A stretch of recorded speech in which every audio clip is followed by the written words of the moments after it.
Hey guys, Cloud here, moving smoothly into tier 11s now with some quick but important updates and corrections to my Stampede Explosions build.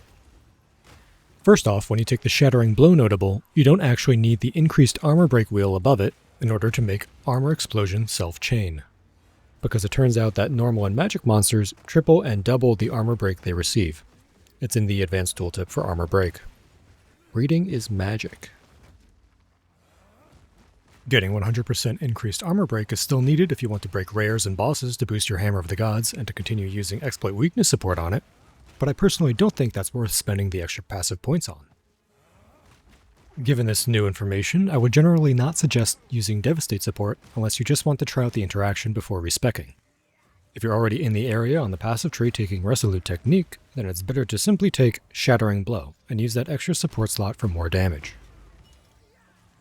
Second off, using Brutality on Hammer of the Gods was an error on my part.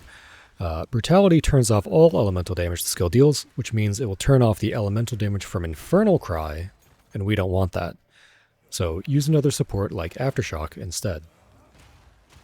And third, I need to make it clear that taking Giant's Blood to run a shield is an end game goal.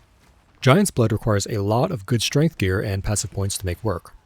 Before that, you should simply focus on getting a good two-hand mace with a lot of damage on it, so that your armor explosions, which deal 100% attack damage, can hit hard enough to be heavy stunning on their own in order to achieve the explosion chain.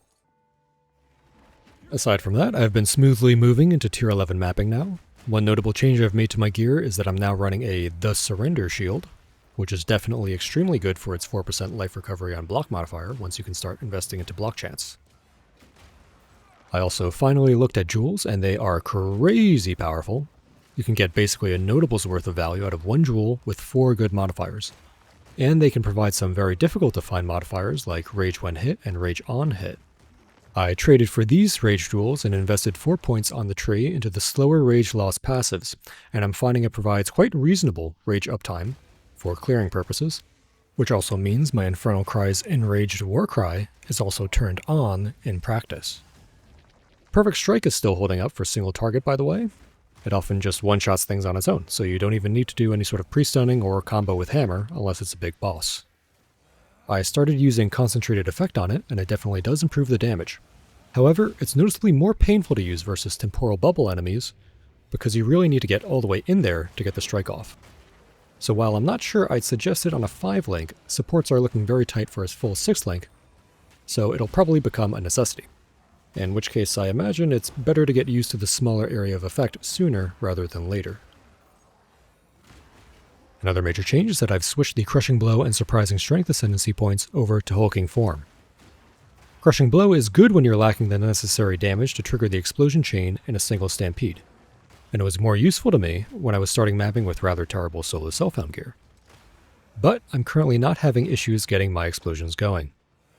The one exception is a tier 11 map I ran which had 95% increased monster stun threshold, which is the first time I've noticed it taking multiple Stampedes to explode a pack. When I respec'd back into Crushing Blow to test it, it definitely seemed to resolve the issue. So it's very possible that I may need to put Crushing Blow back in for the later map tiers. Well, that's all of my updates for now. I hope you guys are enjoying the build. Keep an eye out for my endgame update and a few more map tiers.